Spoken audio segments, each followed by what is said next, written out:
এক দেশে এক বিজ্ঞ বুজুর্গ ছিলেন, যার অনেক ছাত্র ছিল। যখন তার কাছে কোনো নতুন কোনো শিষ্য আসতো, তখন সে তার পরীক্ষা নিতেন এবং তিনি কিছু পাখি পালতেন। পাখিদেরকে তিনি কিছু কথা শিখিয়েছিলেন। শিকারি আয়েগা, জাল বিছায়েগা, ডানা ডালেগা, ফাসনা নেই। এর মানে হচ্ছে শিকারি আসবে, জাল বিছাবে, খাবার দেবে, কিন্তু ফেসে যেও না।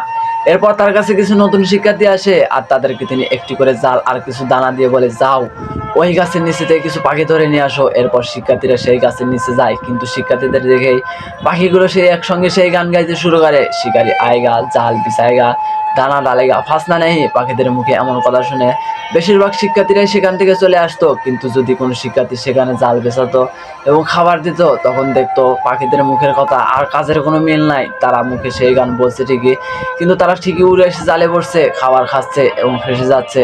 আসলে বিষয়টা হলো, পাখিরা খাবারের লোভে পড়ে এসে জালে বসছে এবং ফেসে যাচ্ছে।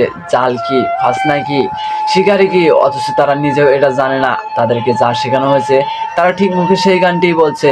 তেমনি বর্তমান জামানায় আমাদেরও ঠিক একই অবস্থা। আমরা মুখে লা ইলাহা ইল্লাল্লাহু মুহাম্মাদুর রাসূলুল্লাহ ঠিকই বলছি, অথচ শয়তানের ধোঁকায় পড়ে পাখিদের মতো প্রতিনিয়ত জালে ফেসে যাচ্ছি। আমরা তো সবাই সূরা ফাতিহা জানি, অথচ আল্লাহ পাক এর মধ্যে কি বলতে চেয়েছেন আমরা সেটাই বলতে পারি না। আমরা প্রতিনিয়ত পাখিদের মতো মুখস্থ বিদ্যা শিখেছি। আল্লাহ, তুমি সবাইকে হেফাজত দান করো এবং হেদায়েত দান করো। আমিন।